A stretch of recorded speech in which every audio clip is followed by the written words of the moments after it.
Use of speed and limit points. Contents. Looks like 20 pages of fun and frivolity. Speed kills. Or does it? I'm going to be controversial here. We've all been told that speed kills, but I think it should be phrased that inappropriate speed kills. The issue is not about speed itself, it's about the amount of speed you use in your current situation. If speed itself was a problem, then skydivers would die on the way down. With the exception of a heart attack, the only time a skydiver dies is when he connects with the floor. There is a sudden deceleration from high speed to stationary, and it is that sudden slowing that causes death. It's differences in speeds that is the issue. A 1 mile per hour collision is a 1 mile per hour collision. The same amount of damage will occur when a car travelling at 1 mile per hour hits a stationary car, or a 100 mile per hour car drives into the back of a 99 miles per hour car. The bigger the speed difference, the bigger the damage. The 3 considerations. When it comes to driving, you have to consider the speed limit, make progress where you can, and drive at an appropriate speed. Let's investigate further. The speed limit. The speed limit is the maximum allowed speed on that road at that point. It is not the speed you have to drive at. The road itself could be 30 miles long with multiple bends and hazards. Some days it's sunny, other days it's raining. At various points on that road you might get a very good view ahead, or maybe you can only see 10 meters in front of the car. Let's say the speed limit is 50 miles per hour for example. On a road that is long, straight, good visibility, 2 lanes wide like a dual carriageway, you might feel that 50 is too slow. Approach a tight corner in the countryside where you can only see 3 car lengths ahead, you would feel that driving at 50 miles per hour is too fast. There's a road near my house where the speed limit is 60 miles per hour, but it is a country lane that hasn't even got tarmac. If I go down that road any faster than about 10 miles per hour, it knocks my fillings out and I feel like I have to wear a sports bra. A speed limit is the maximum permissible speed on that road. It doesn't mean that you have to drive at that speed, but it does state the highest speed allowed at any one time. So when it comes to driving on our roads, you must be aware of speed limit for your current road and make sure that you do not break it. All things being equal, I recommend that you try to drive within 10% of the limit, i.e. between 27 miles per hour and 30 miles per hour in a 30 mile per hour limit.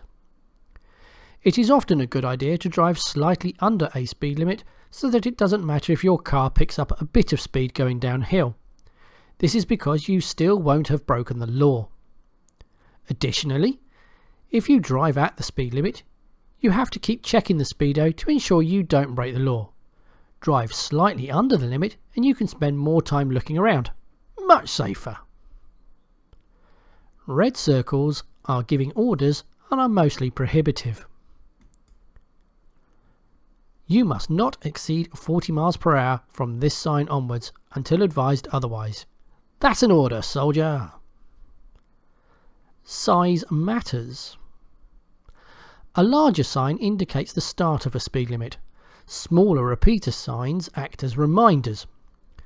Repeater signs for a 30 miles per hour limit are used only on roads with no street lighting. Repeater signs for the national speed limit are used only on roads with street lighting, other than motorways. No circle means recommendation of speed. You will often see this second road sign when they have been resurfacing. If you don't have a red circle, then it isn't a new speed limit. Use your judgment on what would be an appropriate speed. Subject to the actual speed limit, of course. National speed limit applies. The national speed limit for the type of road and class of traffic applies. I felt that this needed its own mention as most people driving on our roads misunderstand what it means. Most people think that it's the number of lanes on each road, but this is rubbish. It's the number of carriageways, i.e. strips of tarmac, not the number of lanes. There are 2 national speed limits and 3 speeds in England. You have in town and out of town, and the distinction is street lighting. Remember that in areas of street lighting, other than motorways, a 30 miles per hour limit applies unless another limit is specifically signed. Outside of town, where there are no streetlights, the speed limit varies based on road layout. Important bit, people! A dual carriageway is a road which has a central reservation to separate the carriageways. This means that any road that separates oncoming traffic with just paint is a single carriageway, i.e. one road but two-way traffic. It can have any number of lanes on it going in either direction, but paint won't stop you hitting oncoming traffic, therefore you have a reduced speed limit, 60 miles per hour for a car. A road that has 2 physical strips of tarmac, like a grass verge or curb between the roads, is a dual carriageway. It does not matter how many lanes there are on each carriageway. Because of the reduced chance of death, the speed limit can be higher, 70 miles per hour for cars. Rule 123. This is a table taken straight from the Highway Code. Read it at your leisure. Now, we all know that the public at large are generally stupid. If we put the national speed limit sign up in the town centre, everyone would drive around at 60 miles per hour. We therefore use the 30 miles per hour sign to remind people of the limit, but because it's the default speed limit in town, they don't repeat the sign unless you leave a different speed limit or there are no streetlights. Assume 30 in town and out of town 60 if you are sharing the road with oncoming traffic, and 70 if you are separated from oncoming traffic. Single carriageway examples: 60 miles per hour for cars. 1 strip of tarmac, only paint separating oncoming traffic. Doesn't matter how many lanes there are in each direction, it's the number of roads. Dual carriageway examples: 70 miles per hour for cars. 2 strips of tarmac separated by a central island. Doesn't matter how many lanes there are in each direction, it's the number of roads. Zones. I'll just point out another thing regarding speed limits, and that is zones. There are quite a few zones near test centres, and these behave like national speeds in that they don't appear to repeat speed limit signs. They do often draw the speed limit on the road to remind you, so keep an eye out for those. You should assume that once you're in a zone, that speed limit applies unless you see another sign, but it won't always be repeated. Make progress where you can. On the driving test, among other things, you are marked on your consideration for other people. If you think about your experience of being in a car, we generally consider bad drivers to be those people who affect others. The driving test is no different, and if you drive in a manner that affects people when you don't have to, you will be marked down. You could be on a road with good visibility that is flowing at 30 miles per hour, but if you were driving at 15 miles per hour just because you thought that speed kills, then you would be holding people up and being a rolling roadblock. You often hear people complain about learners, old people, Sunday drivers. Learning to drive is scary, and initially most learners are frightened to drive at any sort of speed. They tend to drive at 20 miles per hour or take ages to get up to speed. Old people tend to drive slower to compensate for their poor vision and slower reaction times. Sunday drivers are people who are just going for a drive into the countryside. They haven't got anywhere to be particularly, so they're not in any rush. They drive slower so they can look around at the scenery. All of these people are doing their own thing and are not considering the people behind them.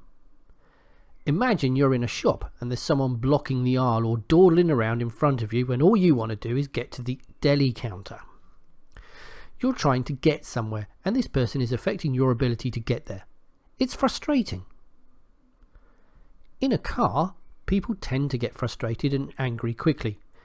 People will be happy when you make safe progress. This cuts down on road rage and makes for an easier, less stressful drive for yourself. Appropriate speed. Don't just drive a car, you want to drive at a speed that matches or is appropriate for the surrounding environment.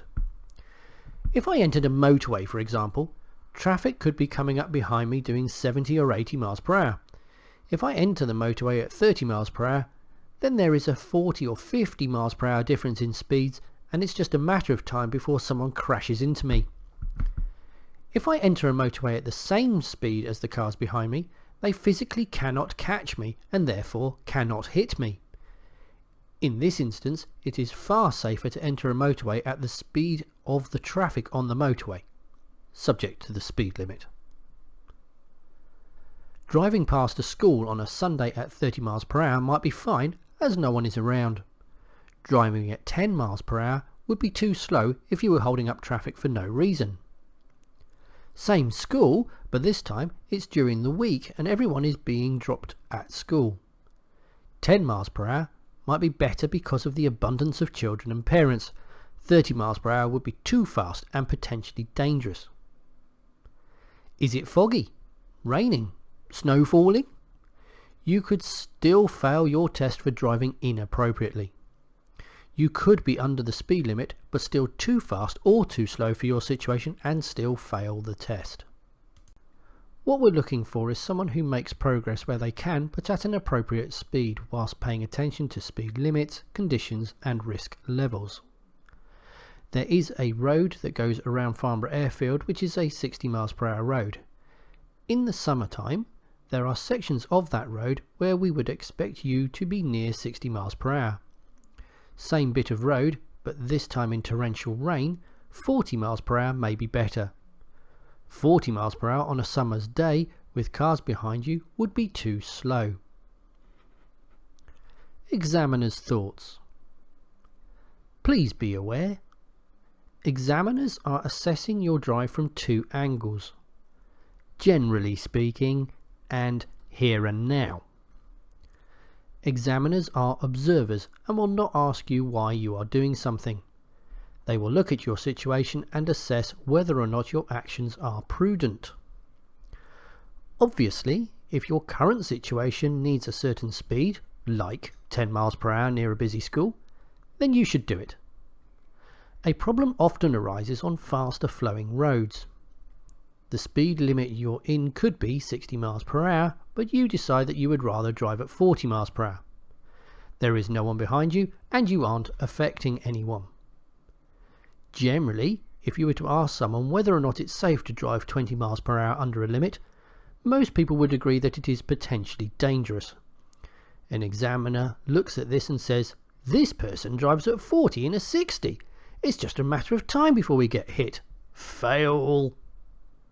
However, if you were to tell the examiner, "I know it's a 60 miles per hour, but I'm not holding anyone up and I'd rather drive at 40, the examiner will be happy with this because you have demonstrated that you are considering how your actions affect others. If a car were to turn up behind you though, do increase your speed where you can to reduce how you affect them. Limit points. Oncoming traffic passing. A limit point is the furthest point that you can see around a corner, the limit of your vision. In this picture, the limit of vision is here, just where the red arrow is. You must be able to stop within the distance you can see to be clear. So, if you can see 10 meters ahead, you must be driving at a speed that means you can stop within 10 meters. You can stop in 5 or 8, I don't care. As long as you don't need more than 10 meters to stop, you are at the correct speed. The countryside normally uses the national speed limit. That means that you can't go faster than 60 miles per hour at any point in a single carriageway. The road will undulate and turn, and as long as you can stop within the distance you can see to be clear, you should be fine. You always have to assume that there is something in the road just around the corner. In the picture above, there could be a tree lying in the road just out of sight, or a motorbike lying in the middle of the road, or a horse being ridden somewhere. The point is that I don't know what is around the corner. Yes, I know the layout of the road, but I don't know what's on the road. Familiarity kills. Most accidents happen within 5 miles of your home, and the reason for this is because people know the immediately surrounding roads. People get used to the fact that historically there hasn't been anything around a corner, and so they assume that there will be nothing around the corner today. Then one day they come around a corner and find a removals van in their estate entrance. More commonly, people drive a certain route to and from work. They know the roads, as they've been driving on them almost every day for 5 years. Today though, a lorry has spilled diesel all over the road and it's like an ice rink. Suddenly, the corner they normally take at 50 should be taken at 30 and they slide wide. The reason they normally take it at 50 is because they're pushing the limit of adhesion and relying on the tyres to stick them to the road. Those tyres only have a fraction of the grip today. What if the council decides to dig up the road and put temporary traffic lights in? This corner doesn't look particularly tight. It's a 60 limit. Why not go around the corner at 60? Because this is what you see as you approach the corner. Trees. Yes, roadworks have warning signs, but what if the queue of traffic starts before the warning signs but just after the corner? The large red line is the roadworks, the green line is the start of the warning signage, the black lines are cars in a queue. You are the red line at the top. If you drive at 50 miles per hour, you need 53 meters to stop in an emergency. That's on a good road with good tyres and an alert driver. The queue of cars is 30 meters ahead though, and you can't see them because of the corner. You've driven this road for years and 50 miles per hour has been fine. Yes, you've been driving too fast, but there's nothing ever around the corner. Yeah, right. Nighttime is a classic time for teenagers to die on the roads, especially boys, usually showing off, or their perception of skill exceeds their actual talent. They work on the principle that they would see headlights of cars coming. They fly down a road like it's a rally route. I certainly did when I was 17 and stupid. Then one night some deer are standing in the middle of the road. You brake, swerve and end up hitting a tree or rolling the car in a field. I managed to swerve, missed the baby deer and narrowly missed smacking into a parked car at high speed. Scared the life out of me, I can tell you. I drove home much more sensibly after that. The folly of youth. I've never seen a deer with headlights and a high-vis jacket. Generally they're brown, hard to see and kill you when they come smashing through your windscreen at head height. You must be able to stop within the distance you can see to be clear. A, B and C can see to pretty much the same point, therefore the nearer you are to that point, the slower we need to go. At D, the distance I can see is still shrinking, so we are slowing, but we are starting to see a little bit around the corner. At E, the distance to the limit point is still shrinking, hence slowing more, but I am seeing further around the corner. At F, yes, I can see further around the corner, but the distance I can see is pretty constant, so I maintain speed. At G, I can see a long way ahead, so I can pick up speed. Hurrah! This is how you should behave when oncoming traffic is using a different bit of road to you. But what about the situations where you're using the same bit of road? Limit points. Oncoming traffic sharing the same bit of road. Most existing drivers will remember the phrase, be able to stop within the distance you can see to be clear. It was drummed into them when they learned to drive. However, hardly anyone remembers be able to stop within half the distance you can see to be clear, and I think it's because I may have made it up. But stay with me on this. Let's pretend that, at its current speed, a car needs 40 metres to stop in.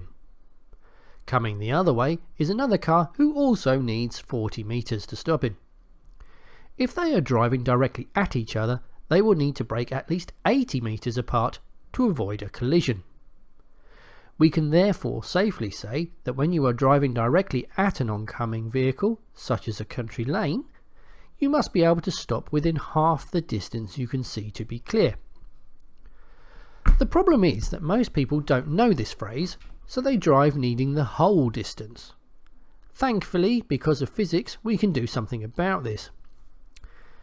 If you drive being able to stop within a third or quarter of the distance you can see, if you're quick, you are able to stop and reverse back to the point you originally saw the oncoming car. So whilst they are sliding down the road towards you, you can reverse back and save the day. Like a driving god! I spend a fair bit of time driving on country lanes, and I have met many people driving too fast at me. There have been many instances where I have avoided an accident by reversing out of harm's way. I am saying this from experience, not just theory. You have to be quick getting into gear, mind you, but it works, and that's the important thing. But that's the countryside. You don't go there very often. There's a far more common situation where the same danger exists. Passing parked cars. Take this as an example. This picture is from Google Maps and the camera is on top of their car. The camera is therefore much higher than the eyesight of the driver. From a usual driving height, you might not be able to see around the red and white car ahead. A. You must therefore assume that there is a car just out of sight driving directly at you. B. You must be able to stop within a maximum of half the distance you can see. C. Approaching a corner, it can look fine, but then just around the corner, you might have to immediately reduce your speed. This is fine. Stop within the distance you can see to be clear. As we go around the corner, there are cars on both sides of the road. A. We will have to move to the middle, but it is easy to anticipate that there could be someone already in the middle of the road driving directly at us. We need to be able to stop short. B. Summary. We are always anticipating where people are and how our actions are affecting others. We drive being considerate and always with a backup plan, not because we are second-class citizens who have to give way to others, but because it makes our lives easier.